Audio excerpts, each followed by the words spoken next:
Live on your.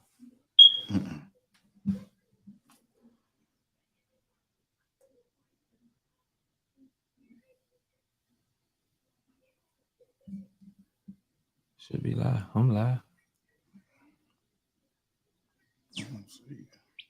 Nah, I see. All right, there you go. I should share this, right? Yeah, you can share it. Yo, what's up? Got the man himself, Rick, in the building. No, what's up, bro? I don't know about the man. Yeah, the man himself. Listen, do us a favor when y'all come in, hit that like button, tag somebody. We're gonna be having, the truthful conversation tonight. So do us a favor, hit that like button, share, tag somebody, get them in the building, and let them know, they talking. Might not, be the answer you like, but let them know we talking. So get them in the building. I got your guy Ricky. So what's up, man? I'm good, man. How you doing, bro? We here. Yeah, we. I saw y'all vacation, man. Dubai. It was nice. Yeah, it was nice, man. It was on a whole nother level, bro. We just got back, and it was a wonderful experience, bro. And it's nothing slack of being in another country and experiencing those type of things that Paris, Dubai, and Amsterdam have. So it was up. Okay. Yeah. What kind of stuff out there like stood out to you? Oh, I guess in Paris, we did go on we was out there for Valentine's Day, and Paris is considered the love city. So it was a lot of love in the city, but the Eiffel Tower, I guess, is the biggest attraction in Paris. Okay. So we had a chance. We visited a few spots out there and hung out, and we went to the Eiffel Tower. And in Dubai, bro, it's just it's a whole nother world. I mean, the element of living in life is just the creation and the architecture out in Dubai is astronomical, as they say. That water, man, that water look good, boy. Oh yeah, man, the waters, the buildings, man, life, and It's a city with zero crime, bro. No crime. No crime. So it was amazing. So I ain't got no crime. I guess they strict on. They strict on things. So the crime is zero. So I mean, you can feel it in the air that it's like you just free to do whatever. And when we came back and hit the States, I knew we were back home. I already know that feeling when you come back on vacation, boy. Yeah, man. You be like, God dang. Yeah. I already know that feeling, man. Yeah. But it was nice though, man. It was nice. I gotta go. Yeah, go, bro. Definitely. You won't regret it. I promise you. Okay. You got a lot of stuff to do though? Yeah, a lot of stuff to do, man. A lot of excursions, a lot of things to see. I mean, you won't see all of Dubai in a week. Okay. No, but you will get a lot. It's like I tell people it's like Vegas on steroids times 10. I ain't never been to Vegas. I gotta go to Vegas too. Okay, well. Okay. Yeah. Let us know who we got in the building, man. When y'all come in, like, share, and tag. Don't be high, and you got the thing now. They don't click in there, but they be watching. Oh yeah, you can watch it without clicking out. People figure it out now. So yeah. When you get off, you have about 60 views. Like, man, I ain't had that many previews. Right. They definitely do that. So figure it out. I'm hip to that as well. So that had you going crazy. Right. I want to jump into it. Me and Josh, we have talked about this. Okay. It's a 2/3, 61% Americans ages 18 and 35, they doubt the existence of God. And they saying in this generation, it doubled. Like, what's your take on that? Why you think that's going like the way it's going? The doubting the existence of God? Yeah. Man, that's a really good question. But I think a lot of it may have to do with a lot of it has to do, in my opinion, it's just my opinion, is with the various religions that's coming on. You got a lot of individual movements that's challenging, and a lot of times those movements it hits the emotional area of people, and people cringe to them more because who has actually seen God?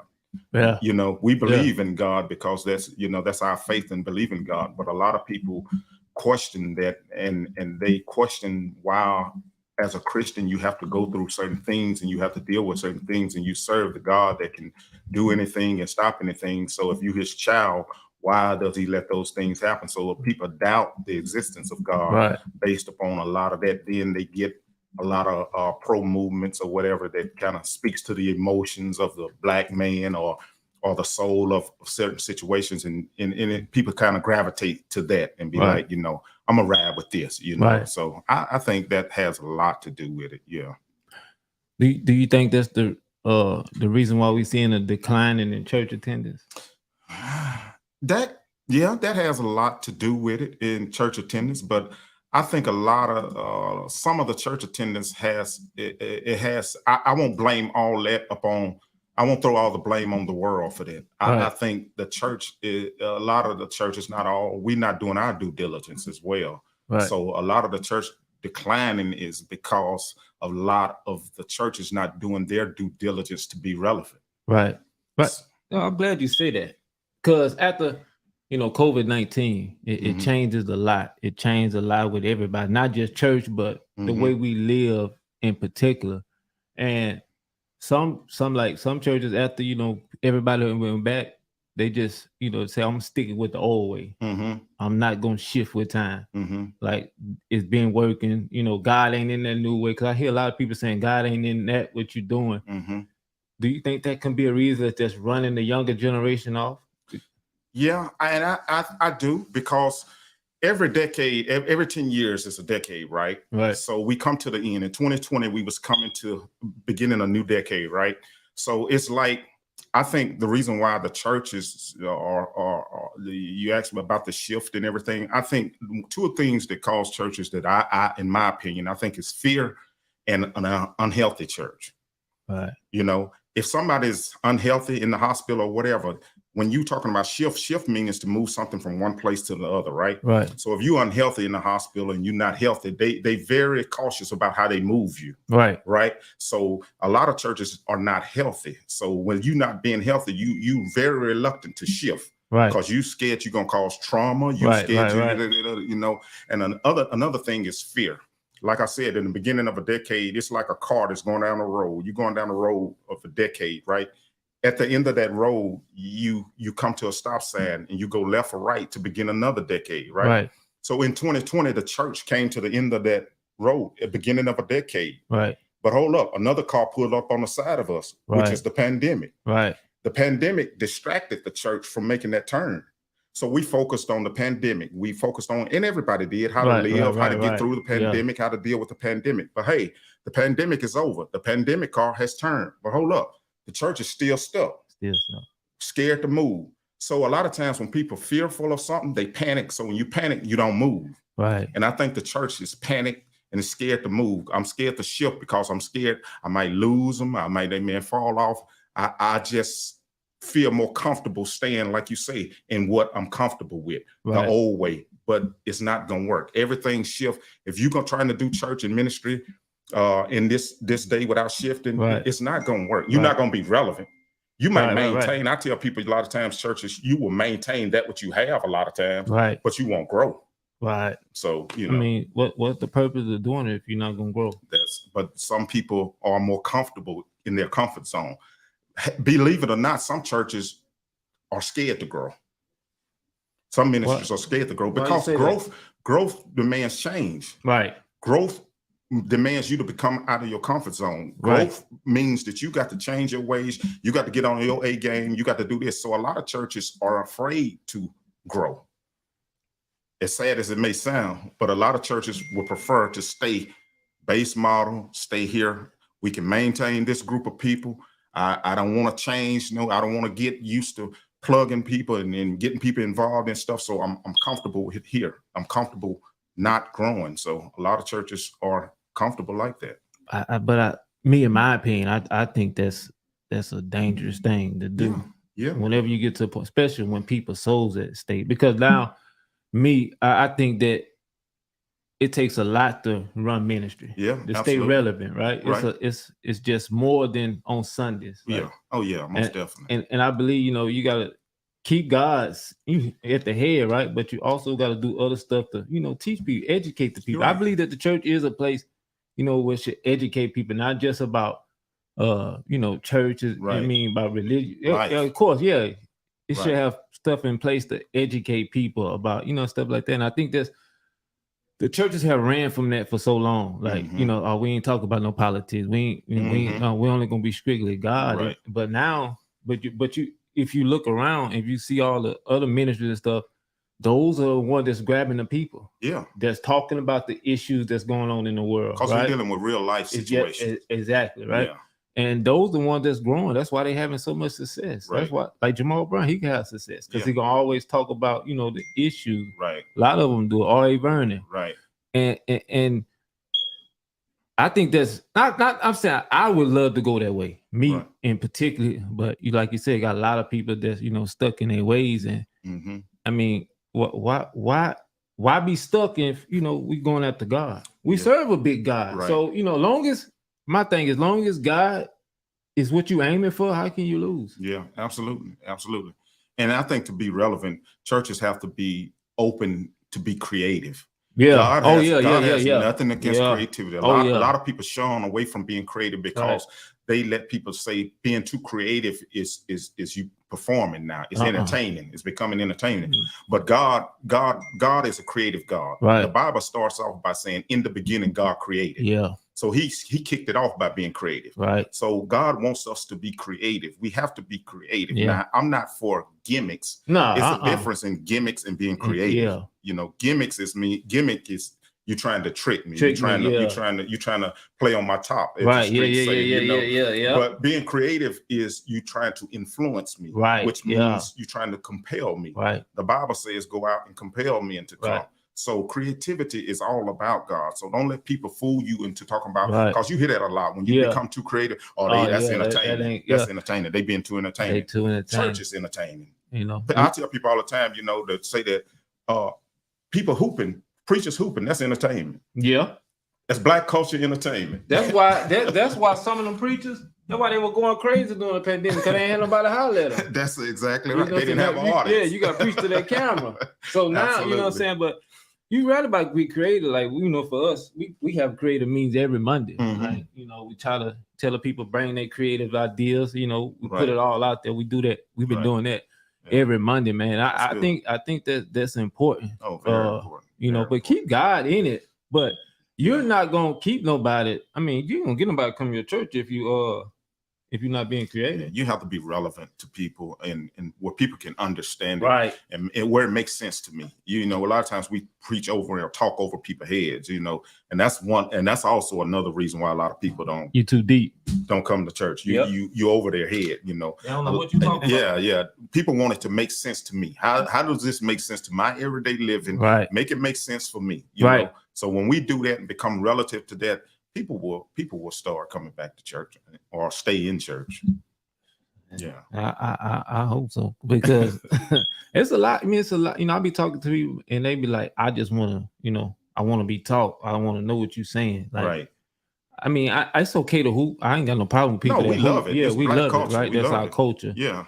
But at the same time, I think we're living in a time where people gotta get something out of the message, right? It's an information. Yeah, that's what I'm going. Like information. Hey, so how important it is to you for people to be being plugged in, like as a leader? How important for the people around you make sure they plugged in? You talking about plugged in like in a ministry? Yeah, ministry. Man, I'm a stickler for plugging people. I mean, I think a lot of people waste time. I think as soon as a person, this is my opinion, I believe when a person joins your church, go through orientation, right? You should plug them. I ain't say make them over the finance committee. No, I ain't say make them the director of the children's church. But how saved you have to be to help park cars? How saved you have to be to help work with the youth ministry? Right. How saved, you know, you have to plug people. Once you plug people, you make them feel connected to what you're doing. And if I feel connected and like I'm a part of what you're doing, then I'm gonna be more happy and excited about what I'm a part of. Yeah. That way I can tell my friends, look, man, come go with me. But if I'm not connected to it, why would I invite you to be a part of something that I'm not even connected to. Exactly. So I believe in plugging people. You need to plug them because I believe if you don't plug them, you're gonna lose them. Yeah, they're gonna find somebody else that's doing They gonna it. plug you gonna Yeah. and people, you whether you plug them or not, you'll have people to leave. But at the end of the day, you can say at least we did plug them and then try to get them busy in ministry and try to help them fulfill their purpose or their passion or whatever. Right. So I'm a stickler for plugging people as soon as possible. Right. And I was talking to this is not at church, but it's also like on the job. Yeah. Like the people that's in leaders, but for some reason they don't trust the people around them. So they feel like, oh, I got a micromanager. Yeah, you can't do this if I don't like it. Yeah. Like you know what I'm saying? No, if I don't approve it, Right. you can't do it. Right. You know, and I think that's have been another problem from holding up the church because you know people want to get involved, people want to get active, but nobody I don't like nobody micromanaging me. Absolutely. You know what I'm saying? That's the biggest turn for me. I'm gonna stick to the vision, but you know, just let me go work. Right. And when I'm doing wrong, you know, correct me. But if you just micromanaging, don't do this, don't do that. I think it discourages people. What's your take on micromanaging? It boils down to trust. Yeah. If you don't trust them, and my thing is, if you don't trust me, why do you have me in this place? Right. You know, I feel like a certain level, being a leader, it requires a certain level of trust. Right. So to make you a great leader, you have to trust people and believe that they're going to carry out your vision or whatever. But you have to be comfortable enough and accept that they're not going to do it like you. Right. Let them be creative in their own ways of fulfilling the purpose and the vision that's created. Right. But at the same time, you can't micromanage them. You got to let them. You're gonna clam them up, make them timid, and you're not gonna get anything done. So I definitely don't believe in micromanaging. I just believe that, and that's a lot of times what happened in the church, that people are on these secular jobs and they are running it. They're in management positions and they can handle it. And those same people will be in church and we'll clam them up and won't allow them to do anything because we don't trust them. Yeah, we don't trust. We think that they go, I know I can't let you do that. I don't trust you. Well, if you don't trust me, I don't need to be on your team. Right? How can you grow? How can you grow? Because you cannot run an organization by yourself. And no, it's impossible. That's another thing I was gonna get at. Like back then, I believe like a TD Jakes, they can build a church, but I think now, like collected to have a successful, strong ministry, it's gonna take everybody. Yeah, it takes a team, and Bishop Jakes has a team. He can't do that by himself. He admitted he can't do it. No, right? It's impossible for a man to have that much. And no, it's a team. You know, back in the like you say, back in the days of years ago, churches were built off personalities with preachers. If he can sing and hoop, then he can draw a certain amount of people, or if he got a healing ministry, it's a personality.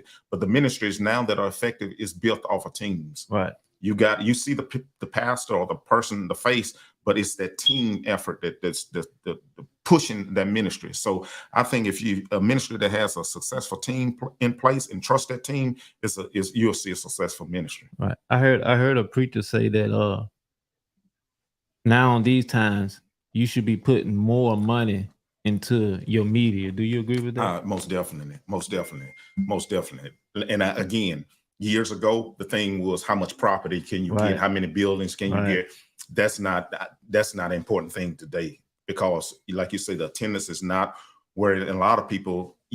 Some churches have thousands of online members that view. They have more online, and the gateway to bless and sow into those ministries. You got so many ways to give. You know, the people don't even have to come through your doors; they can just send it.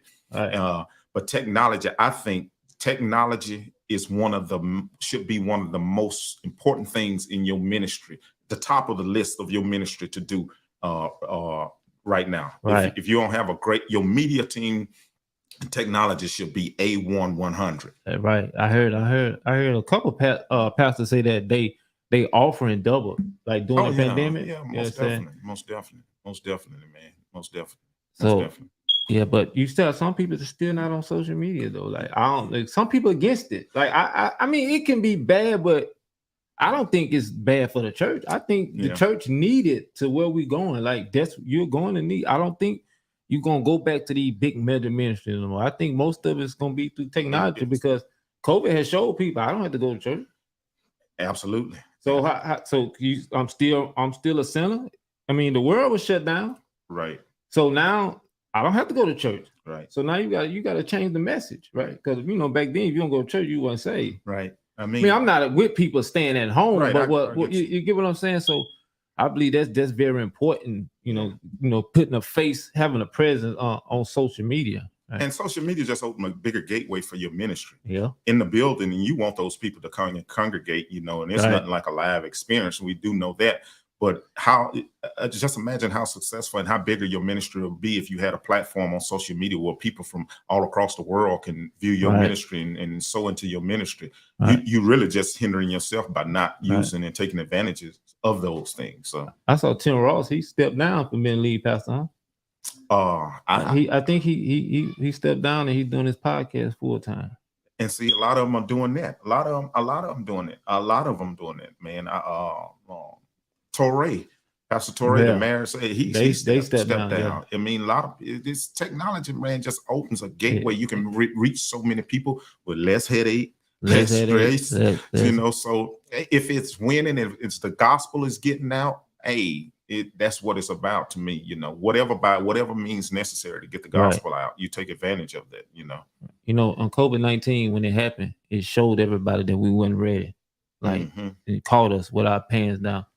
What you think that the church should be doing so we won't be in a position like that again? Like what they should be doing now, because the way times are going.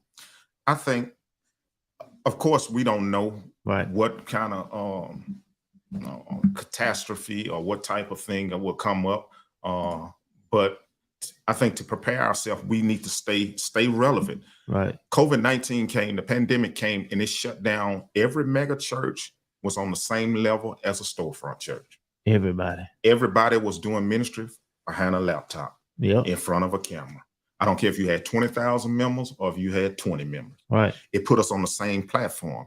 So to me, it gave those who were less, it gave you an advantage. It put you in the same playing field if you took advantage of it. Right. You know what I'm saying? You got the same platform as the Potter's House. Right. Of course, he will have more followings, but you got the same platform. Same platform. Everybody. Same platform. But a lot of churches didn't take advantage and still not taking advantage of that platform that's not going nowhere. It's here to stay, and it's going to get advanced. I think it's going to advance to something crazy and more advanced. So I think you have to stay with the beat, stay with the pulse of what's trending and what's going. Right. The church is always 10 years behind. Yeah, you're right. They're always behind. We're always behind the 8 ball. And so when we get to that point, they done move to something else. Right. When the church catches up to Facebook, they on TikTok. They on TikTok. They on TikTok. You know what I'm saying? So we always behind. So I think the church needs to stay relevant, stay trending with it. It's not sinful. It's not worldly. Take advantage of it. Right. Take advantage of the things that God has put in place and allowed in place. The worldly things that you call worldly things, He using that to confound the wise. Just take advantage of that. Stay relevant and get the gospel out and do ministry, bro. I just think that I believe that's God allowed it to open up everybody's eyes, right? Right. To stay get creative. Right. Like I saw y'all if y'all love Sunday, y'all was singing. Everybody was sitting down. It's just love songs. We just did. I just wanted to do something different. 10 years ago they'll say you weren't saying. Yeah, you can't do that. Sing love songs. You can't sing love songs in no red chairs in no church service. They'll cut up. But like people will come to that.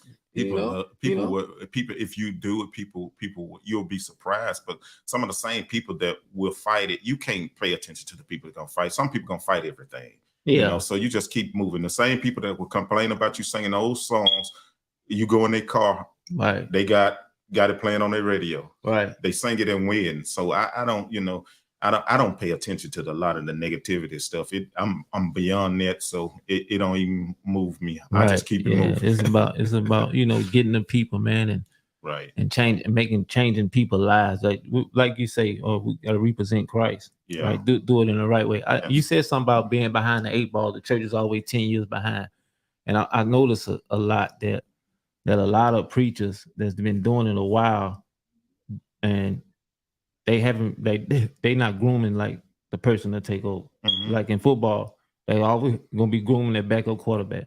They always gonna be grooming somebody to take over, but you don't see that a lot in ministries. And I think that's why so many preachers, they preach to like they 70, 80 years old. And I mean, I'm not for nobody giving their stuff up, but grooming the next people, tapping into the next generation, because you can only preach how you preach for so long. Then times stuff gonna change. Right. And I think I heard somebody complaining saying that in one church the old people was arguing with the young people because the old people stuck in their ways and the young people want to do it. What's your take on that? I don't know why we have that battle of the young versus old type thing. You need everybody. You need everybody, and the old generation can rock with the younger generation.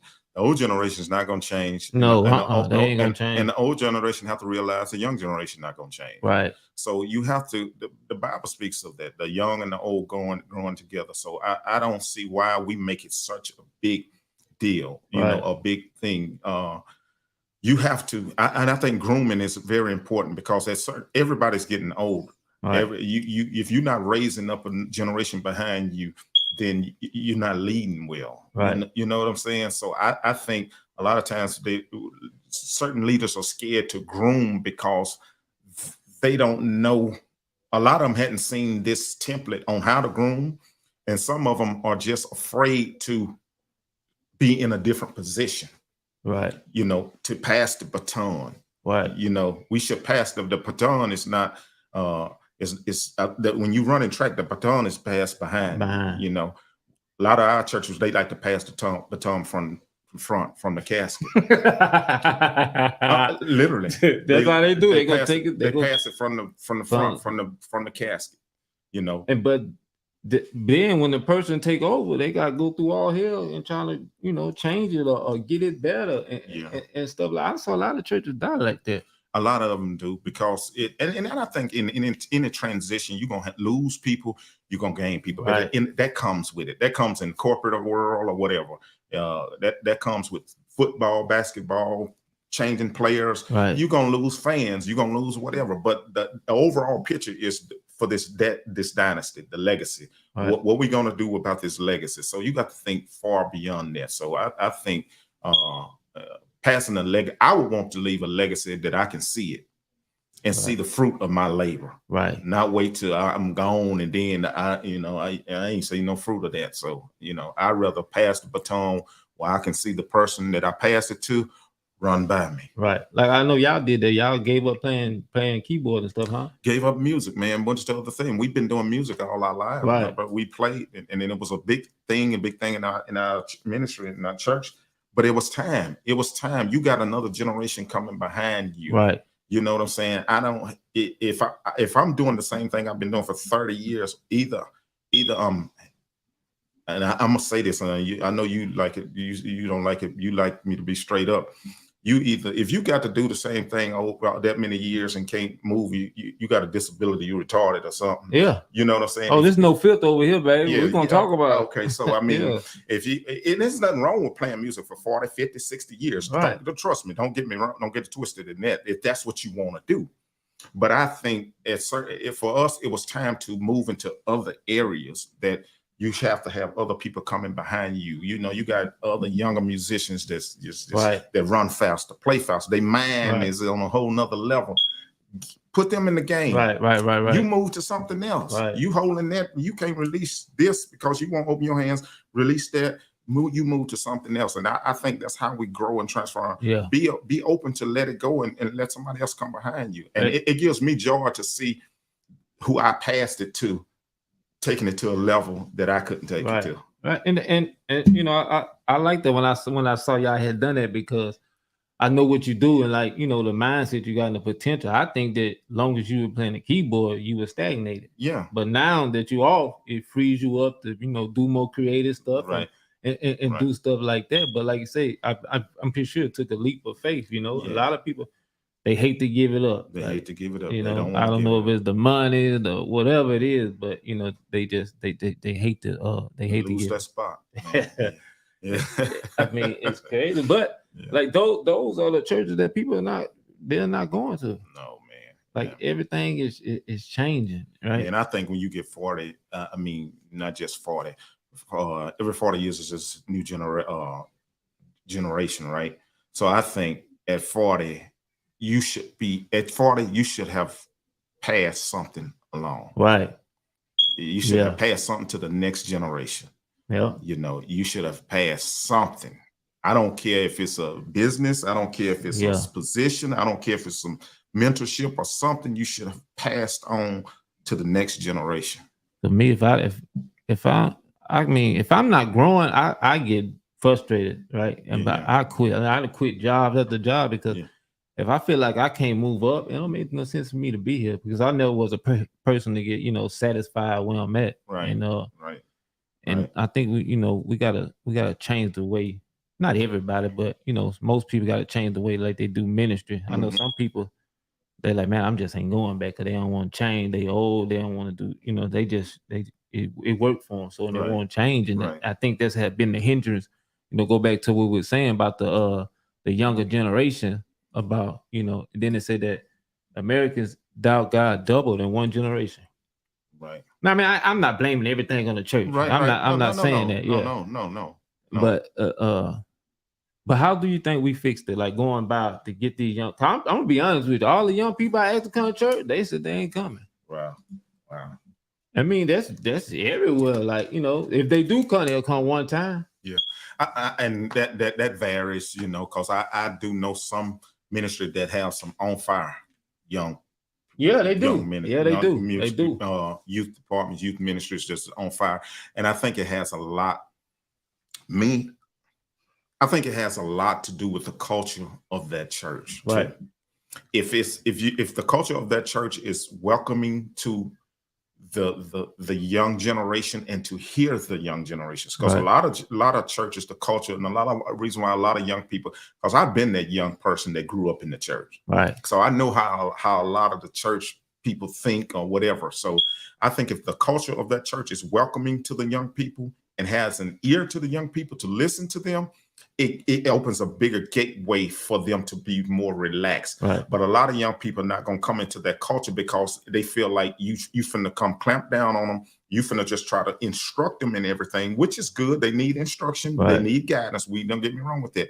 But a lot of young people want you to listen to them. Right. And Yeah. a lot of times we listen to defend, not listen to hear what they're saying. We listen to defend or listen to combat whatever they're saying, not listen to them to hear, like actually hear what they're trying to say. So I think a lot of young people, they just like, man, they ain't gonna listen no way. So why come to it? Right. But I heard you probably saw it. Edui and a couple of them big pastors, Vernon, and they said that after COVID-19, they have to have a bunch of young people around them. Oh yeah. You got to. How important is that, you think? Very important. I think every church staff leadership should have some millennials on staff. Right. Should have millennials sitting at your creative team meetings. Right. Your creative team meeting shouldn't be a bunch of 40, 50, 60, 70-year-old people. Right. If I come to your creative staff meeting and I see that, I already know the pulse of your church. Literally. Especially on creative. I know the pulse of your church because you ain't got not one person on that staff that can accurately tell me about TikTok. Right. That can accurately tell me about what's going on in the schools behind the scenes, that's going on Snapchat and all that. That group is on Facebook. Yeah. And they think they popping because they got Facebook. Facebook about to be dead. You know what I'm saying? So I think you should have millennials and be open and listen to them.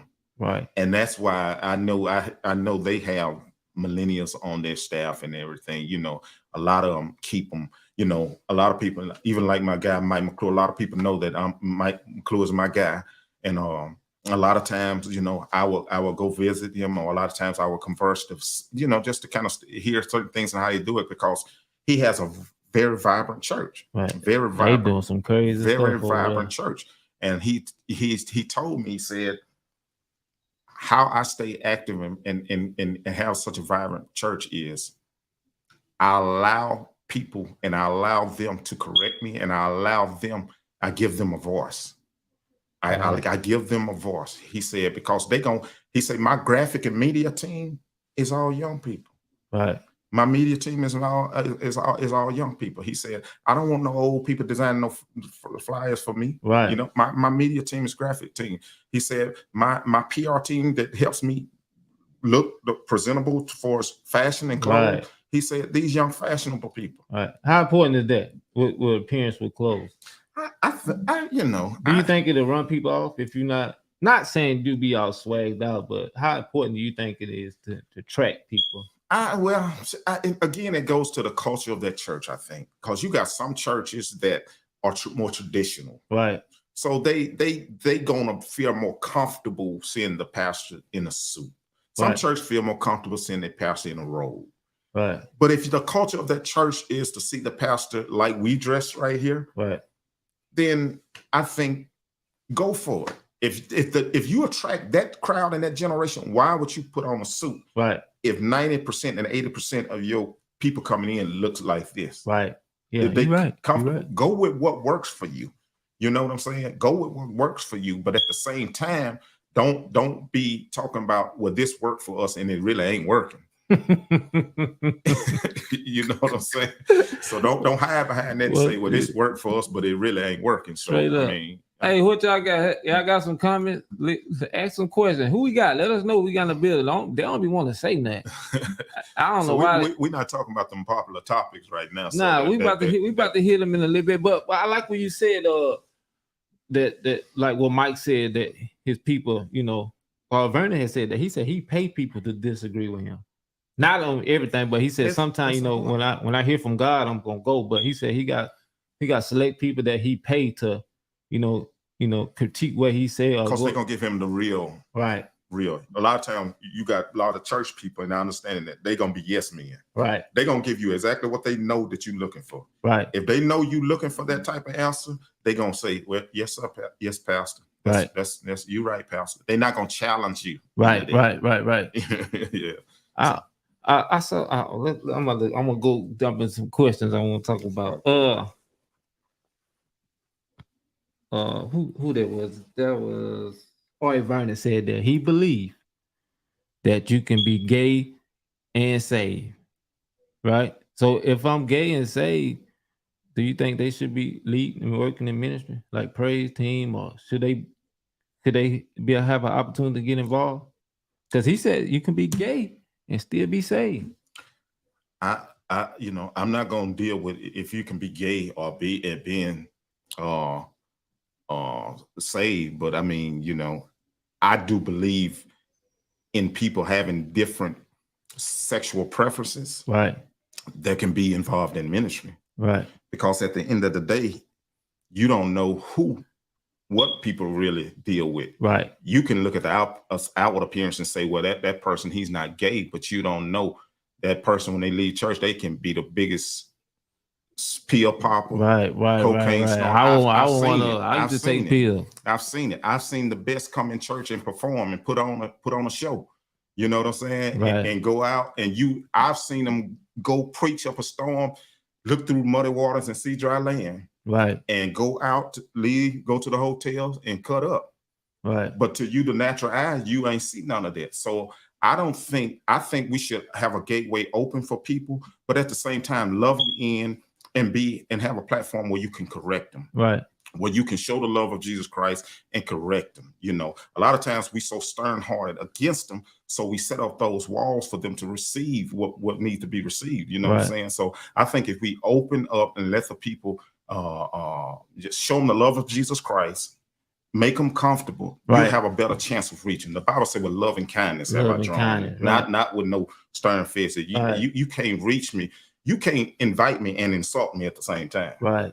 So a lot of times we have to drop this. So I think if we do that, I think you'll see people's lives changing and transforming slowly. Right. You know, because you got a lot of people with ex-drug addicts, ex-whatever. Yeah. And now that I look at you, man, I know your story, bro. I know growing up and back in the day when I was over TU and you was a part of that ministry. Right. Oh yeah, I was cutting up. Yeah. I was cutting up. And to see the transformation now, man, people wouldn't realize and that don't know your story, wouldn't know that you was that guy back Man, then. I was cutting up. You know, I was coming to church and everything. Matter of fact, sometimes I was high in church. Yeah, so we've been there. Right. You know. So I that's why I'm not a stickler against beating up against people because of what you can visually see. Right. Oh, I know they gay. Right. You know, and we think that's the only thing, you know, that people have beat people up in churches, right? Like you said, you got other people doing all the other kind of stuff. The reason why I say that is because they not going nowhere. Right. So if I got somebody that's showing up, want to be active in church, right, but you know that they gay. That's the reason why the problem is we can't, you know, a lot of times we can't deal with people because we know. But they love God. Yeah. Why not let them get involved? Yeah. Love them, man. Love them past their mistakes, their faults, right? Their what you disbelieve in them and what you disagree with them. Love them past that, because at the end of the day, we all have something that we fall short of. We all fall short, man. Because if God was like man, he threw us away long time ago. Right. So right. I'm not against none of that, bro. So, right. John, what you talking about? Hard question. He said you used to fall asleep. Oh, fall asleep. He said I used to fall asleep standing up. What's up, Junior? I see Junior now. Okay. He said I used to fall asleep throwing up. So let's talk this discipleship.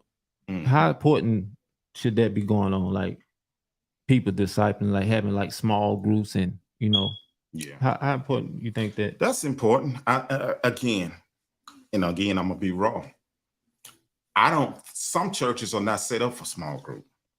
Right. So why you say that? Because some churches, the culture of small group, it works because the culture is very inviting. You know, it's very friendly, it's inviting. Some churches can't have small groups because they get a group, it's gonna be a gossip session. Or some have stern belief systems that's against everything. Right. Okay, if me and you if I start a small group with you, a young person, I say, look, bro, okay, this week we're gonna go to the Pelicans game. Right. But you have some people that don't believe in games. They don't believe in the movies. They don't believe in it. So small groups can turn into a judgmental session. Right. You know what I'm saying? Right. And it's more harmful like that. Right.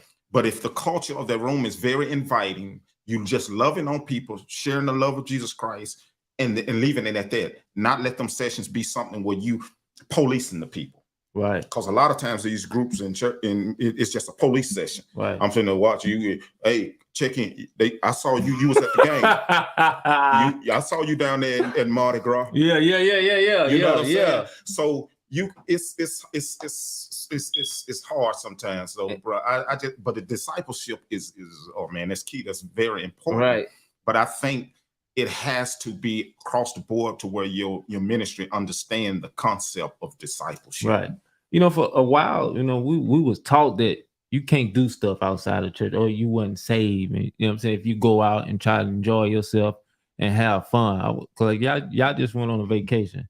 How important that is to, you know, taking a break, getting away, you know, just enjoying life. Like how important is that? You I know some leaders, they'll never want to take no break. They'll never want to go on vacation. Yeah. Like they want to constantly, you know, stay there. And do you think that's healthy? Like, no, not at all. That's not healthy for anybody to not take a break from what they do naturally in life. Right. Everybody needs a break. Your body will shut down. And I think I think everybody, especially since we're talking about church and ministry and stuff, I think every leader should just step away from the whole scene. Yeah. For I say a month. Yeah. Step away from, you got 12 months in a year, 11 months. If you step away that 1 month out of a year, just step away from the whole scene. Right. But it goes back to trust. Trust. Step away from the whole scene, go back to trust. And if you got a team healthy, what I said in the beginning, a healthy church. Right. If you had a healthy church and a healthy team, it ain't nothing gonna fall apart. Right. And if it fall apart, that's your answer that you don't have a healthy church. Right. You're right. You're right. So I agree. You need to step away from it. If it's not just for the mental of getting yourself clarity, it's for the opportunity to hear from God. Right. So yeah, it's very important. It's very important. And I know some, you know, people can be stubborn. Like, you know, my father, he was real strict. Mm-hmm. He went, you know what I'm saying? But about us meeting every week and, you know, talking about it, you know, now he can see Mhm. Now he understand like they really want the best for me. Right. It ain't, you know what I'm That's saying? it, yeah. And I think that's what we got to get to a point in the ministry. Like, man, they want the best for me, so I can leave and I know everything gonna be fine. Yeah. But some people scared to step away because they think it's gonna fall if you're not there. Mhm. And I think that's, you know, that's a very dangerous Yeah. thing for not to be able to trust the people around you, especially when, you know, when you establish and stuff like that, man. You Yeah. gotta trust them. You got to trust them, bro. You got to trust them. You got to trust them. Definitely. That's a sign of a healthy church. Yeah, help the church. Right. So let's question. Let me see what I want to ask. Yeah, they say that this year, how many churches closed? What would you think a church? Because I know a lot of preachers don't want to close the doors of their church. Right. That's the last option. Right. But if that is just going that way, like what would you tell them? Like if they one of the ones that's stuck in their old ways and they not changing and they see their money decreasing and all that, what kind of advice would you give them? Or do you have any at all for somebody like that? Well, I'm not a pastor, so but as you know, I'm just giving my opinion based on me being in years of ministry and dealing with multiple pastors or whatever on different levels. But one thing I would say, don't be afraid to seek help. Right. Don't be afraid to seek counseling. Don't be afraid to seek therapy. Right. You know, a lot of pastors and a lot of leaders just need therapy. Right. But a lot of them preach against therapy. Yeah. And think, you know, I shouldn't need therapy if I got the Holy Ghost. But now you got a lot of preachers doing this thing coaching now. And Yeah. I think that's good. Like, Yeah. you know, coaching. I think everybody needs that. It don't matter how much smart you think you are. No, I think they need somebody that they can call for advice. I do. You know what I'm saying? Or something to move on, man. Because Josh ain't say nothing. Josh, I thought you had a question, man. Larry Wright. Who that is? You know him? No, I don't know. Oh, okay. What's up, Junior? I thought Junior about ready to take over, huh? I don't know. You got to ask him. I asked him if Josh Witt, Junior said he wasn't ready. Come on now. I thought Junior about to take over now. Oh, nah, you got to ask him that. Yeah. But would you lead a church? Would I lead? Yeah, you and Shamika. Would you lead a church? Lead a church. I wouldn't lead it unless the Lord told me to lead it. I wouldn't lead it off impulse, and I wouldn't lead it just because it's a fashionable thing to do. Right. I never say what I won't ever do. Right. At this moment, I have no desire to lead no church. Right. You know, but I won't say what I won't never do. But I've seen so much in ministry and in church. Right. You know, that a lot of times keep me deterred from it. Right. But that don't mean that, you know, things won't ever change. But at this moment, I don't have a desire to lead the church. Right. You know? So now you're not playing keyboard. What's your title now?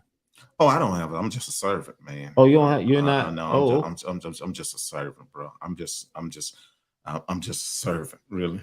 Yeah. I just feel free of just being a servant, man. Okay. Because, you know, I'm not looking for a title in the church. Not necessarily a title, but like department, like what department? At this moment, I'm not. I work with the music ministry right now at the church. I'm over the music ministry, and that's not, you know, that's not what all I'm about. You know what I'm saying? And that's in my opinion, that's short lived.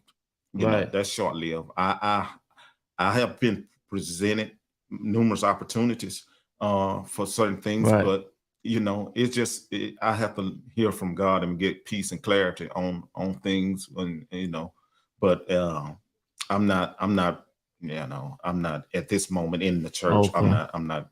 No. If you was to take a paying job, like what would that be though? A paying job? Like if somebody, I know you said something, you know, a couple of churches have offered you money before in the past. I'm pretty sure because you know you connected and you know you creative and stuff like that. So I wouldn't doubt it, but like, what would you be doing? I think I will probably be strongest in operation director, something like that. Operational director. That's pretty much what I've been presented with. Right. operational director for ministries or whatever, just, helping develop and chart the course of departments and, Okay. and the flow of ministry. And, Like you like the chief of staff or something like chief that. of staff is another word for a lot of it. But if that answers your question, that will probably be the direction. Oh, okay. Of it. Okay. Mhm. Yeah. Yeah. Okay. I thought. Well, Junior said don't start. Come on now, Junior. Why? What you mean don't start? Come on now. I should have got him on here. Yeah. I'm gonna get you. I'm gonna get you and Jai and Ricky. Us gonna be on there. Yeah. So that director. You said director of staff, right? Director of operations. Some churches call it operational pastor. Some churches call it chief of staff. It's just different wording, but Right. the main course of it is basically handling the operations of their church. Right. Like, that person is the person. I a few years ago, I went to Carolina to Stephen Furtick Church. One of my friends, close friend of mine. He's You and Stephen? yeah, Stephen Furtick. Okay. One of my Furtick. Which one? Stephen Furtick. Oh, the little short white dude. Yeah. Oh, you cool with him? No. Oh, I went to his church. Okay. One of my close friends Right. is his operational pastor. Okay. So he invited me to come along. They had an end of year staff meeting or whatever. So he invited me to Carolina. I went up there, flew up there, and I got a chance to hang out behind the scenes and see how they do their operations and stuff. Right. And it ignited even a bigger flame in me to see that, because I knew that was my area. Right. Yeah. Now, I'm about to ask you something. I like asking questions. I like picking people brains, right? I know you said that you was offered, some money to go do something. Mhm. That means, put yourself in a better position, put your wife in a better position. It was for you. Why turn it down? At that time, it so many things, so many moving parts was going on at that time, and it just didn't transpire. Not that the main thing is a lot of things happened in that time when the offer came. Okay. COVID. Right. COVID, right. And a lot of other things that just wasn't finalized in that piece about it. So I bagged out of it. Okay. Yeah. Okay. Because I know, a lot of people, they'll I give don't just up, jump on whatever. Yeah. And I also know people that sabotage their dreams and they stuff to, stay loyal to somebody else. And to be honest, some people say, "Oh, if you leave, you wrong." How if I'm trying to better myself? If I can't be used where I'm at, like I was telling, at work the other day, if I can't be used and move up, why am I here? Mm. And here's I'm not saying church supposed to be strictly business. I understand that, but it do have a business side over there. Mm-hmm. And I do know that people get burnt out. Yeah. People, they'll want to quit, but your love for the, people that you're serving allow you to stay there. Mm-hmm. Before you know it, your whole life being to pass you by. So, right. And I think, we got to start, as people start thinking about like what's best for, I'm not trying to, coach nobody to, leave or nothing like that, but we got to start thinking like what makes me happy, because I know not doing stuff and it don't feel good. Right. You get what I'm saying? And I think, those are conversations that we should be having, with people and like I don't have no problem telling people how I feel, because I got to deal with it. Mm-hmm. Right. And I think that's what we got to get to, a place of transparency, letting people know, like, look, I want to do this. I want to, what I'm saying? But I just can't keep doing this, and I'm not growing. Everybody deserves the right to grow. Everybody deserves the right, to do that, man. And we got to get to a point like when then people won't judge you or say, oh, you trying to take my spot or it's not that. I just, I want to move up. I want better for myself and, and for my family. Not saying that's your case. I'm just saying, I know a lot of people, like, not just in ministry, but at work, like they loyal to that person. Like they'll go, loyal, like, I'm here for you. Right. I mean, that's a good thing too. Right. But I think that everybody, deserve their right to, want to grow, and get better. You know, so that goes back to saying, you know, trusting the people around you. Right. True. That's very important, you know, to trust the people around you, man. And I hate to see people with gifts not used. Right. You know. Right. I know you got to, you know what I'm saying? That's important, man. And at the end of the day, you have to be accountable for your own decisions and be accountable for your own course in life and chart. So you have to at the end of the day pray and make sure that you're making a decision that's best for you and for where you're going in your journey and your purpose in life, and that's very important. So for me, I'm speaking on me, like if I'm in a place, in a situation, and I'm not in a position to do something that's gonna lead something for my daughter, I'm doing the wrong thing. Right. That's the reason why we you know, once we have kids, that's the reason why we do it. And some people, I know people say, "Oh, you don't supposed to get paid because you in church." That's a lie. Why they think people you don't supposed to get paid for doing work in church? Right. I'm not saying take all the church money. I'm not saying that, but what I'm saying is, like, it's a business side of it too. They like, you know, if people good and they bring good quality work, pay them. Yeah.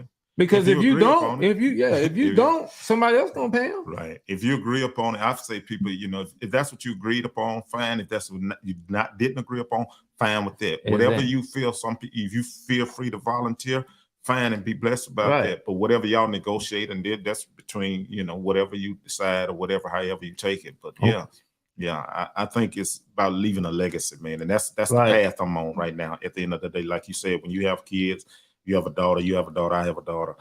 At the end of the day, I want my daughter to be able to say, my daddy did this. He was known for this. He was known for that. You know what I'm saying? And I don't have years to waste.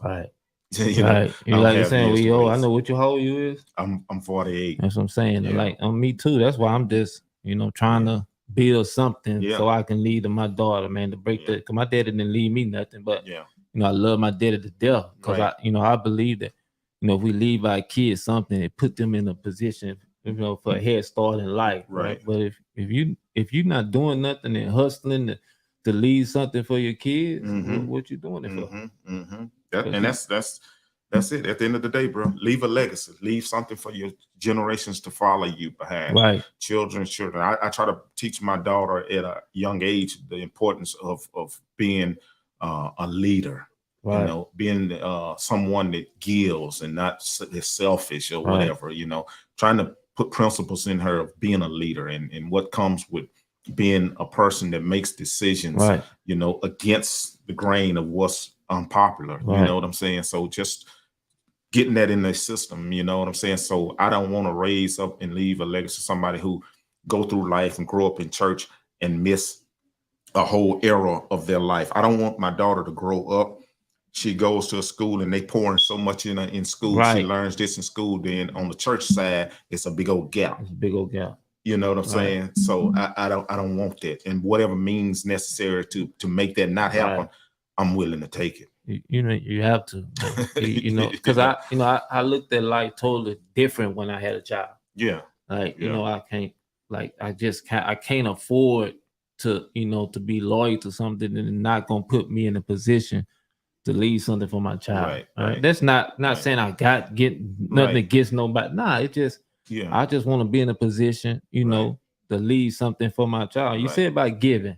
How important it is for a church to be giving, like giving back to the community and stuff. So much, you know, like you say, I'm a stickler, and if people know me, they know me that I'm a person that loves the community. I love to give back. If I do a concert or something like that, I'm always tagged some type of cause to where I can help or give back. I think it's big. I feel like it should start in your community before it starts anywhere else. If you ain't reaching your hood and reaching your community, I don't see the need of trying to reach here and over there. You know, reach your hood first. You know, let your hood and your block know you first. You know what I'm saying? So I'm big on that. I believe a church should be known in the community, because I heard you always you say a lot about Vernon, and I remember years ago I heard R.A. Vernon say, and it's always stuck with me, and said, if your church closed down tomorrow, will they miss it? Will they miss it? Yeah, that's a big statement. Will the community miss it? I ain't talking about miss the building just being over there. Will they miss the effects of your church being in there? Will the judicial system miss your church? Will the economic system in your community miss your church? Right. Will they feel the effects? Will the hood, will the streets feel the effects of your church? Right. If you can answer that question and say, if your church closed today and tomorrow and they don't miss you, you ain't reached your city. And then I think that's important, man. To Yeah. win your city. Win your city, I win don't your believe, block. yeah, you gotta, win the people around you, man. And Yeah. that's very important. But Very a lot of people, like they don't think that. They think that people just supposed to come to them. Yeah. Some people think that, oh, they supposed to come. No, you gotta go out there Yeah. and win the people that's around you. Let the people know, man, we love you, we here for you. We're not saying you got to give them all your money, No. but let the community know, like, we're gonna be here. Yeah. We're gonna help you out, what I'm saying, whatever it is. And I think that plays a part in church growth. Absolutely. I think, that plays a Absolutely. big part in church growth, like having, giveaway. I think we just done one Saturday, man. And those are stuff that we be trying to hit on, like giveaways and getting creative and stuff like that, man. And I think that's important, Very important for ministry, for that. Mm-hmm. Yep. Very important, bro. This thing, I know, Josh, y'all ain't got no questions, huh? He's scared. He I ain't had no hard question. No. This the stuff that you don't fool with. You got to bring me back on the good topics. Well, like which one? the good stuff. You and Josh were talking about love and all that. Don't I don't want to talk about it tonight, though. About the women? I don't want to talk about the women. We can go there now. No. I want to talk about the women and relationships. No, we could go there about the women. I don't want to talk about that. The women something else, man. The women something else. I don't want to talk about that. You scared of the women? No, I ain't scared of it, but I don't want to talk about it. That's what they be to each his own. That's what they be jumping on here, though. But yeah, though, man. I think we got a lot of work to do. Yeah, but like everybody. Yeah, it ain't about competing. I think it's about coming together, being creative, and take over the city. Mm-hmm. Because it don't make to keep showing up every week and nothing changing. Right. It's a lot to do, man. It's so much to do.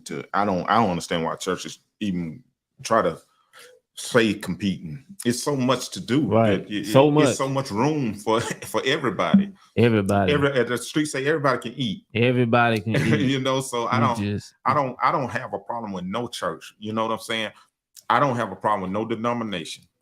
I know my heritage. I grew up in apostolic holiness, but I promise you, I rock with the Baptists. I rock with the Methodists. I rock with the Charismatic. I rock with the Catholic. I rock with everybody on the same. If you say you're a Christian, you love Jesus Christ, we brothers, we the same. The same way. I ain't trying to overpower you with what my belief system and whatever. I'm just here to show the love of Jesus Christ, and I rock with everybody. So, and I don't know why churches feel like we have to compete or try to outdo the next church or the next block. Right. Just do you, right? Because what worked for you might not work. It don't work. And everything don't work in the same house. But some people really think you be competing with them. Like, man, nobody compete with you. We got our own struggles and stuff over here to be competing with you. You know what I'm saying? Because every church gonna have something that works for them, don't work for other churches. Some churches may be stronger in a music department. Some church might be stronger in the streets. Another church might be stronger in operations or whatever it is. Right. Whatever it is. And that's why a lot of times I lean myself to churches, and some churches I go and like help or present certain things or help them. Whatever strong part. I had somebody call me today, or text me today. A church want me to help them in facilitating a conference or something. So I have no problem helping another church because what? It's for the kingdom, right? Right. Yeah. It's for the kingdom. So hey, what's the big deal? I ain't trying to, it's for the kingdom. So I got Paul Porter. You turned me on to her. We got him on the 3rd or 4th or something like that. That's what's up. That's what's up. They come and they whole band. They brother, somebody died or something. His brother, Tyrone. He Porter. sing? He used to sing with the original Christianaires. He was one of the managers and main cats, and that's Paul's brother, Tyrone. So yeah, that they keep the Porter family up in prayer. But yeah, man, y'all got Paul and them coming, y'all. He gonna give you your money's worth. I promise you that. All right. Yeah, we ain't promoted because it's for a party. It's a party, private event. I understand. But whatever, you gonna rock. Oh, I already know. Y'all might want to put a few tickets out there because they love Paul. So I already know. Once they hear about Paul Yeah. coming, people, cause right now they got to register so we keep a head count. Yeah. I'm pretty sure it's gonna be a bunch of them. The old people, cause they love Paul Porter. Y'all got something coming up, huh? They got a conference coming up in March. I think March is a conference coming up. I'm not too privy on the dates and a lot of stuff that's going on with it, but yeah, got some stuff coming up. I got some stuff coming up again. I'll probably do another Destiny conference this year again. Something I hadn't done in a couple of years. Okay, but man. Why you won't get Mike, man? Mike McClure was did the first Destiny conference for me. You did? Yeah, Mike McClure, man. A lot of people asked me, but Mike, I brought Mike in, man, before the big album, Big and all that. I brought him in and he preached the Destiny conference and he killed. Mike cold-blooded. He cold-blooded, man. And people's like, man, bring Mike back. I didn't know you was Mike, my guy. So I might do something, bring Mike back, but I got some things we're gonna be doing. Josh said, "Would church look like what it used to?" I think we hit on that. My answer since he was late coming to church. Well, what? He said, "Would church look like what it used to?" No, never. It'll never go back to it. I don't think church would ever go back to what it used to. And I think that's the problem with a lot of leaders. They want it to go back and they holding on to try to get it back. It's not. But it's not going back. Hate it or love it. You'll never get it back. And I don't know why you want it back. Right. You know what I'm saying? Well, people always say, well, church ain't like it used to be. That's great. That's good. Right. That's good. That's a good thing. It ain't like what it used to be. That's why Blockbuster went out of business because they was afraid to shift. Yeah. And what happened? DVDs came in and took over. Blockbuster was everywhere. Everywhere. But when that new era came with DVDs and stuff Red like that, and all that, people gave up, man. So church will never look like it used to. Right. And we got to be cool with it. And we got to be able to rock with it. You got to. You got to understand the times. And that don't take nothing against what you're doing. Yeah, don't take nothing against you. Just got to know that times are changing. Yeah. Like times are shifting. My opinion, church will never go back to where it was. I'm being honest, with us. Like a lot of our people ain't come back. Yeah. A lot of our people had neither. But I mean, at the same time, you got a lot of other people that's out there to reach. So I mean, don't let that stop you. Right. Just find out ways to keep it moving and going to them. Because at the end of the day, people are coming back to events. They ain't stopping at them coming to the games. No, they coming to that. The concerts are packed. Right. Mardi Gras tomorrow gonna be packed. It's just the church. And a lot of times, I think too, the church, we try to hide behind the pandemic a lot too. We use the pandemic as an excuse. Why you say that? Because a lot of times we say when it's not growing or it's not moving, we blame it on the pandemic. Oh, right. People ain't coming because of the pandemic. Man, we out the pandemic. You know what I'm saying? And I know churches have been affected by the pandemic. And a lot of people, all the people hadn't came back. Right. But my thing is, we still have to do our due diligence to get them. Are we doing what we're supposed to do to get them? Because they coming to the games. Yeah. They're going everywhere else. Yeah. You're right. They going Are you doing what you're supposed to do to get them to come, or are you just using that as an excuse to say, well, we're gonna hide behind this excuse? And I think that we got to work extra creative and extra hard to get people, right? Yeah, you got to do what it takes, man. Compel them, influence them. Like I say, influence them, compel them. You got to. By any means necessary. No game. I believe you be real and authentic. People come, but people got. What I'm learning about people, if you show them that you care about them, they'll come. It's hard for somebody that know that you care about them, don't support you or do you any kind of way. But if I know somebody care about me, I'm gonna see what they talk. Do your due diligence, do your part, and let God. I always tell people a lot of times when the music department, before we go out and I prep them, at my last statements always be, do your part, and God gonna do His part. Right. But you got to do your part. Right. Do your part and let God do His part. Right. And that's what I think with the church. Do your part, do our part, let God do His part. Right. Right. Then that's the thing we have to ask ourselves: are we doing our part? Right. We got to do our part. Y'all heard it, man. Yeah. A lot of people say, "Oh, he always beating up on the church." I ain't always beating up on the church. The church is all I know. So I'm gonna talk about the stuff I know and what I want to get better. Right. You get what I'm saying? So people gonna always, if you got some niggas say, oh, he talking, man, I don't, one thing about me when I'm preaching, I don't think about nobody. I can't think about who I'm talking about, but yeah, swear to God, you're talking about. Yeah, but you got to keep it moving. Keep it moving. People Yeah. gonna hate on whatever you do. Right. Just keep it moving. I tell people, keep Christ as the center of whatever you do, man, and let him guide and lead you. You're not gonna, everybody not gonna agree with you. Everybody not gonna rock with you. As long as he rocking with you, you're gonna be okay. Right. So just do that and keep it moving. Right. Keep it moving. Something else. Do you think, before we wrap up, do you think the church need to be talking about mental health? Absolutely. Number one. I was gonna do a podcast and talking about that. I think mental health should be, as long as we talked about earlier, like technology being top of the list. I think mental health.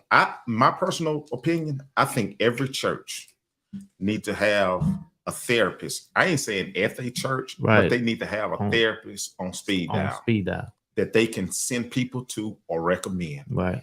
A lot of people shown from therapy because they talk. You got Holy Ghost. You got to say you got God. You should need therapy. That's the biggest lie. That's the biggest lie. That's the biggest lie, man. You got to have therapy to get through life. You got to have somebody to talk to, because a lot of things that we deal with, it's not church related stuff. It's just life.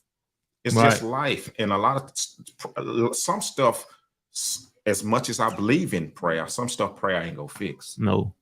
Some stuff you just got to go sit down and let somebody properly put you in the right perspective. That's why God, But we can go to doctors. We can go to heart doctors. Yeah. We can go to female doctors. We can go to dentists. We can go to all kinds of these doctors. But when we talk about the mind, man, that's important. That's important. That's important, bro, because life is hard. Yeah. Right. Life is hard, and all you doing is telling me about Jesus. That's not helping me what I'm dealing with.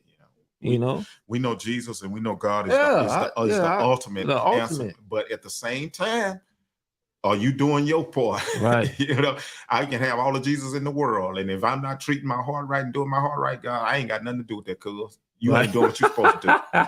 You know what I'm saying? Don't put me in there. Right. You know what I'm saying? And the same things that relates to your mind and your mental, bro. You should have time to just go sit down and just meditate and just let your mind relax and just do things that just put life on pause, man, and talk to somebody, talk you through some things.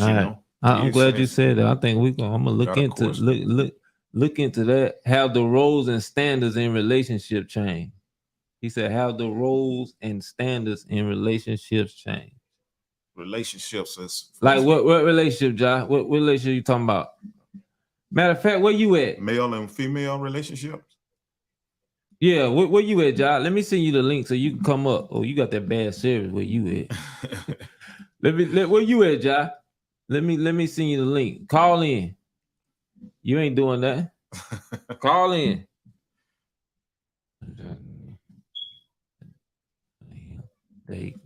Oops.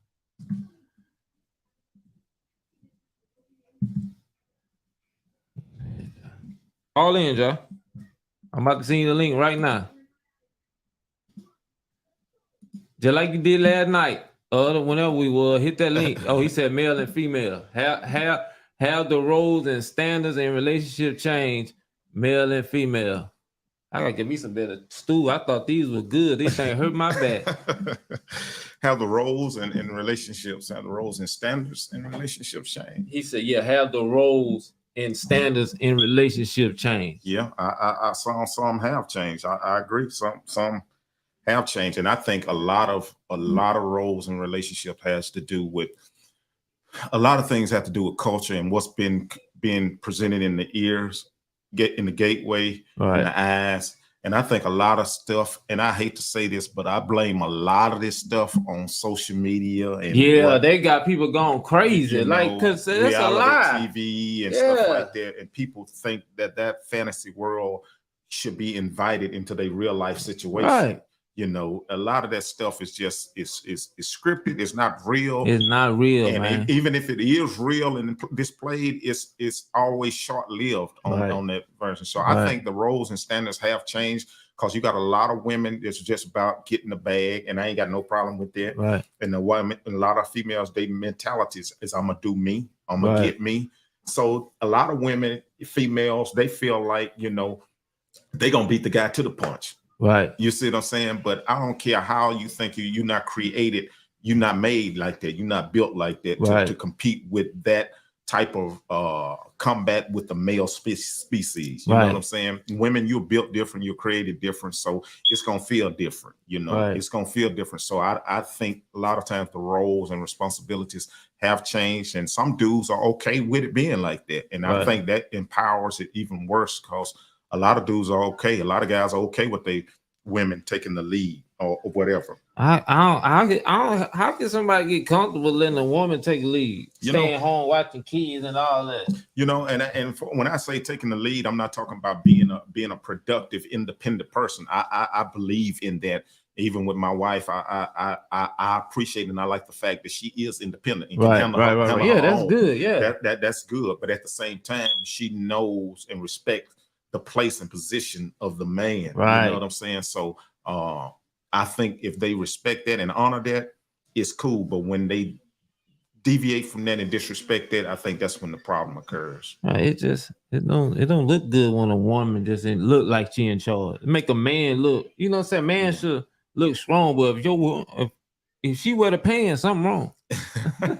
If she wear the pants, something wrong, man. Yeah. So I did definitely believe the roles and responsibilities have shifted. And yeah, something shifted because they said in the pandemic the divorce rate went sky high. Why you think that happened?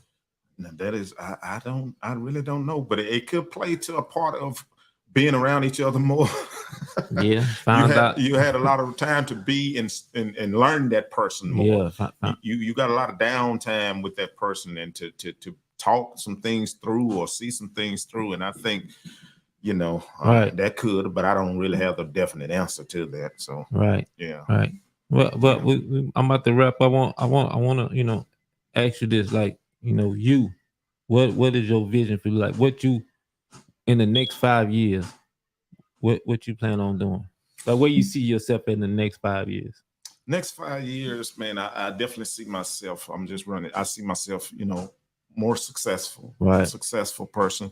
But more apart from that, I see myself more at a place to whereas I've in a place of leaving legacy, building legacy, leaving legacy. That is my goal within the next 5 years to have legacy built and legacy established and ready to transfer and to leave. Right. Hold on, Ricky. So that's 5 years. That's just a broad picture of it. Just seeing purpose being fulfilled, legacies being established, and enjoying life. Right. Yeah. That's what I think that's what it should be about. Mm-hmm. Right. Doing something to enjoy life and leaving a legacy, for our kids, man. Because I'm gonna be honest, I want to leave my daughter something, right? I want to leave my daughter something. Right. But I want to, how important it is to be connected with, the people that's headed in that right direction. Because, I believe that if you could be connected to some certain people, it'll, stop your destiny and your legacy. Oh yeah, most definitely. Is connecting and surrounding your people with the same minded people. Right. I said, in this season of my life, I just want to be around positive vibes. Yes, it. That's it. It just feels so much better. Energy. I just want positive vibe energy. Yep. So so much creativity comes to you when you surround yourself with those positive vibes, that positive energy. You know what I'm saying? So I that is very important. All the negativity can go. I'm not trying to be with negativity. I'm not trying to entertain that. So if you ain't about grinding, positive vibes, enjoying life, that's what it's about, man. I can't rock with you. It don't feel good. Yeah. Like you mad every day. You like, nah, man, life too short. Right. Life too short, man. I know you said you about to start a podcast. Like what is gonna be centered about? Well, You know, when I said it a while back, Double R Entertainment, which is a brand of mine. I have a lot of things under that umbrella. And Okay. podcast is just one of the things that's under that umbrella to Okay. do. Is I'm not going to be like you killing the game with the podcast. I wish. I'm trying to. But I'm just gonna have segments to Right, where it's right, like right, we're right. doing topics here and now. I'm Right. not, you know, and that's just one of the things that I will be doing with under the Right. umbrella. You know? Right. Man, you got to get in a position, man, to, you know, start coaching people, man. Use your gift. Make it make room for you. Yeah, hey, You got the knowledge, you know the connection, and I believe, you know, you're in a position you could change people's lives if you know had the money and the opportunity to really do it, man. That's like people I like to talk to. All right, call Rick. Hey man, I need somebody to sing. Yeah. You know what I'm saying? Them the kind of people I want to be Yeah. connected to, man. And I think that's important, especially in this season, connected to somebody, that's moving in the right direction that could let you know, hey man, I wouldn't do it like that or nothing. You know, just I believe that's the way life should be. You know, and I think that's important, man. And a lot of people think that if they're not in church, you can't hang with them or you can't be connected to them. No, not me. I definitely don't agree with that. Who I hang with has nothing to do with your religious preference or religious background. Like I say, what I come to you, if you dealing with business and dealing with certain things, you have people from all genres, all different walks of life, you know, that are actually friends of yours. I have friends of mine that are gay. Right. You know, I have friends of mine that are from different religious groups. They have different ethnic backgrounds, belief systems. All that don't matter, because when I come to you for something, or when we have to converse about anything, or we have a understanding about anything, I'm not here to fight against your sexual preference. I'm not here to fight about your religious. We here to talk about this issue or deal with this particular thing, and we cool with it. I'm cool with it. You know what I'm saying? I know who I am. I know where I stand, and I'm not threatened or intimidated by you. Man, I'm glad you said that. Like, know who you are. Yeah. Like, you know, it's nothing in the world for people to like know who you are. Like, if I know who I am, man, why I'm intimidated by you? Yeah, absolutely. At all. Nah. Yeah. Right. Yeah, we've been an hour and 20 minutes. Y'all got any more questions, man? Josh ain't he ain't talk about nothing. But man, Rick, I appreciate you for stopping by, man. No doubt, bro. Anytime, bro. I appreciate you, man. I just, man, appreciate you for what you're doing, bro. As you know, it may seem like it's not moving, or it may seem like you're not reaching people, but I promise you, it's reaching people, and it's, you know, you have to start somewhere. And the seed, you know, I always tell people, you know, I tell people all the time, don't try to wait till you get to the big stage. Prepare yourself before the big stage. Because all it takes is one yes to get you on the big stage. That's it. That's it. Don't worry about the small. Ain't nobody watching. But what if that one? All it takes is that one person that watch you, that know that person, that know that person, that will put you in the place that you need to be. So don't never let that discourage you or you know, be the deterrent factor. I encourage you, man, and you're doing something that hasn't been not being done in this area. And you got the right setup. You're very professional with your setup. You got the right equipment. You're not tacky with it. You got the right stuff. So, man, I applaud. I always applaud excellence. I don't care how small nothing is. If it's excellent, if it's put together excellent, I applaud that, bro. You know, that's just like even with churches. I don't care if the church is a small church. If they operate in excellence, I'm a stickler for it. You know what I'm saying? So I just appreciate you and continue to do what you do, bro. And it's gonna just get bigger from here. So, I'm learning, man, and I'm learning. And one but thing I work on, people say my topics be too controversial. You know, they well, you know, throw some stuff out there and ask them what they want you to talk about. That's what I'm saying. Yeah, tell me what I'm talking about. So throw out some stuff and then let them tell you what if they want to hear some topics, talk about it. Sometimes mix it up, talk about whatever, bro. Just hit the topics or whatever. You know, some topics is not going to reach everybody. Right. Like topics that. like this, it's not. The general public is not interested in that. They don't want to. They don't care about what the church doing. So but hey, somebody want to hear it, and they're interested in hear it. So move it around, bro. Don't be scared to hit. I ain't scared. I'll be want people not to be scared when they come in. Like you know, talk about. I know you pretty knowledgeable on the church stuff. That's why I hit you with it. Yeah. Josh, like, he be scared to talk about women and stuff. So he just want to talk about church. He don't want to talk about that hard stuff. He just want to stay with them soft topics. Yeah, he want to tell them more soft topics and stuff. He's scared he gonna get some backlash. Man, come on. Or whatever the case may be. But end of the day, I'm not here to bash nobody or put down on nobody, man. And just just a lot of stuff I be saying. A lot of people needing that information. I just want to get to a point where everything I'm saying and doing is educational. Yeah, that's it. Like bring this, help somebody, man. Right. And that's what it's about. You Right. know. So Definitely. I know you can tell the truth about a lot of stuff, and won't sugarcoat it or nothing like that. So that's what it's about. If I can't do that, I don't want to do it. Yeah. If I can't, if I can't be me, I'm not gonna do it. Yeah, be you, bro. Be authentically you. So that's definitely important. Create your own brand and your own destiny on that, man. Right. We got enough copies of whoever. Right. So be authentically you. And it's only up from here, bro. I hope so, man. Yeah. But I appreciate you. Appreciate you for having me, man. No doubt, man. Appreciate you. I know something big gonna be. I thought you'd be blew up by now. Like I told Josh, I said, man, it's on you. Like, it's on you, but you got to stay consistent in doing it. But I recognize people when they got gifts and stuff like that. Man, Josh definitely got it. He definitely should walk in and go into consistent. what he's purposed here to do. And I stay on him all the time. Right. He'll tell you, I stay on him all the time. I tell him he behind the 8 ball too. Yeah, man. So bro. But y'all got some creative people at Refuge though. So y'all should be making some big. What y'all said, Rick is good. Oh, and talking about purpose.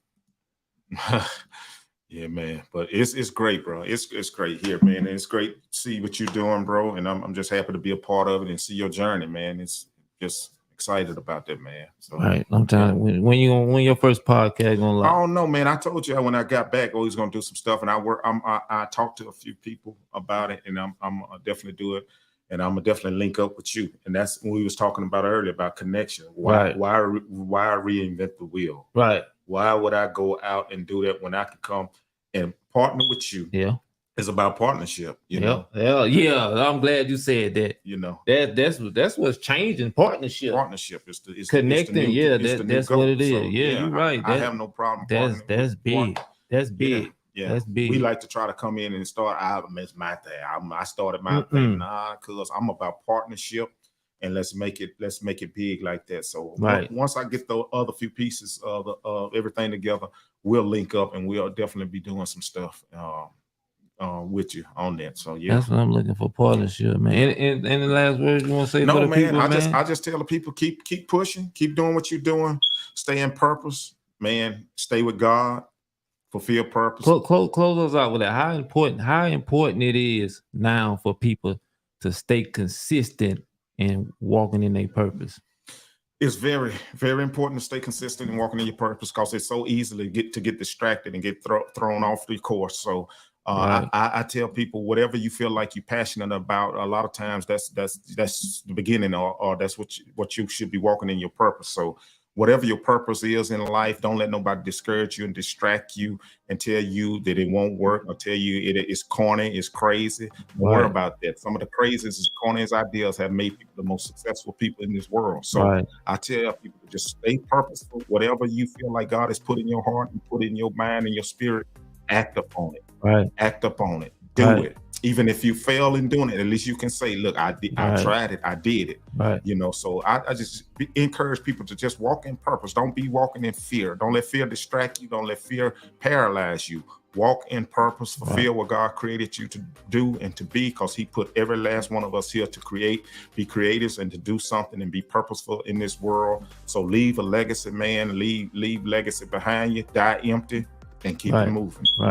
Would you be, people saying that, they want to connect and want to know more about their purpose? Would you have a problem with them reaching out to you? Oh, no, not at all. Not at all. I'm here, like I said, servant. I'm here. If whatever I can share with somebody, help somebody, I have no problem in sharing the little knowledge that I do have or the connects that I do have. So it's no problem. I'm here for it. So, And so man, you gotta start walking in your gift, man. Yeah, man. Like you got a unique gift. So Yeah. And I think you can be effective, like if you can really do you, because I know kind of mind you got, Right. what you got to do, man. And I think it's important that you start doing that too, because there's got a lot of people that need you, what you got in your brain, but they just got to be like willing to listen. I call you all the time for advice, especially about stuff with church and ministry and stuff like that. So it's good to have people like that, and I'm glad I was able to connect with y'all, and even when I was at Refuge, even when I left, y'all stayed the same. Oh yeah, man, so, no doubt, man. You got to fulfill purpose, right? Fulfill purpose. Be big, make it great. Yeah, got to, man. That's what we on. We're gonna be talking about purpose, man. So we're gonna wrap it up, man. Next time we're gonna bring Josh and we're gonna bring Junior. There you go. We're gonna bring. Matter of fact, Josh supposed to be finding us a building for us to do it. Oh, okay. He ain't done it yet. So I told you he'd be scared. He'd be scared, man. Come on. He'd be scared. I said, Josh, find us a building. I'm gonna bring all equipment and we're gonna talk. He ain't got back with me yet. Come on. Yeah, he's scared. Okay. He's scared, man. I'm gonna have to fire Josh. Holding it up. Yeah. Yeah, he holding it up, man. So let's do it, bro. Let's do it. I would like to do that though. Me, you, Junior, and Josh. Yeah, let's do it. Do you bro. think Junior get on camera? Oh yeah, he'll do it. He'll do it all. Okay. He'll do it. Yeah. Okay. Most definitely. I'm gonna set something up, man. Get a bigger space, but I can get at least 4 people on here. Yeah. So I get the mic, but I'm gonna hit Junior up, man. I'm gonna do it soon though. Yeah. Do it. Because I want to do every week. Yeah. I want to do this every week. You want to stay consistent. Right, stay consistent. So a lot of people I be asking Naomi want to come on. I don't know why people be scared. Yeah. Yeah. Where the building at, Josh? He talking about he found the building. Where the building at? They got internet? He ain't found no building. But yeah, they be scared though. But I'm glad. Oh, Hammond. It got a lot of builders in Hammond. That Josh ain't talking about nothing. What's the name of the building? We can set it up so we can call the people right now. Set it up. Cause I do it. I'm ready to do it. I do it tomorrow. You off tomorrow, Josh? Yeah, he don't want to do that. Josh, he'll find. He told me about a connect he had with a building. Oh, you do? Yeah. Okay. He'll definitely let you link up with. Where the building at, Josh? Cause I'm off tomorrow. I do it tomorrow. I'm gonna call Josh. Yeah. We need to do another one though, Ricky. No doubt, man. Just let me know, bro. I'm down for it, bro. Get some quick, and I would prefer people give me like topics and questions. I asked Josh another thing, like I say, I asked him for questions and he don't give me none. Oh yeah. I said, Josh, what you want to talk about? He just want me to be the bad guy. Oh yeah. Putting all the controversy topics out there. He don't want to say nothing. So well, I'm gonna come next time we come. I'm gonna come with some questions. 10 folk, get them together because it's gonna be soon, man. So come with some questions from some people. Appreciate, get some questions. I know you got some from for your podcast. I got questions. And if we gotta call, so we could call people, get their advice or whatever it is. I just want to make it different, do something creative and stuff like that. So that's what we're gonna do, man. Josh crazy, but anyway, man, appreciate everybody for stopping by, man. Ricky stopped through, and like you said, man, you gotta walk in your purpose. That's what it's about, walking into your purpose and being who God called you to be, man. But the main thing I take from this is that he said leaving a legacy. That's important, man, especially for me, right? That should be for any man. That means a lot to be able to leave a legacy, for your child, man. So because I know what it's like, growing up having to start with nothing but like the black people are always behind the 8 ball. They won't get life insurance, like the stuff like that. That's the kind of stuff I want to talk about, how important it is to get life insurance, and how important it is to leave a legacy for your kids, how important it is to have a strong marriage, right? How important it is to to be in a strong, healthy church, right? And just thriving and moving forth, and a lot of stuff that that's important in people everyday lives, man. So that's what we're gonna be talking about on No Filter. We kept it rated PG-13 tonight. So the next one is gonna be soon. We're gonna have some good questions. Matter of fact, I'm gonna get them down tonight though, man. Any last thing you want to say, Rick?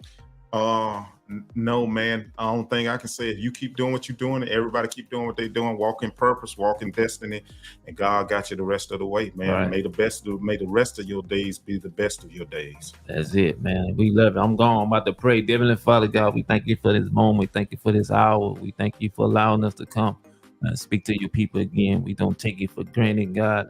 We just thank you for being great, God. I thank you for Ricky, for allowing him to come by and stop by to, speak life to your people.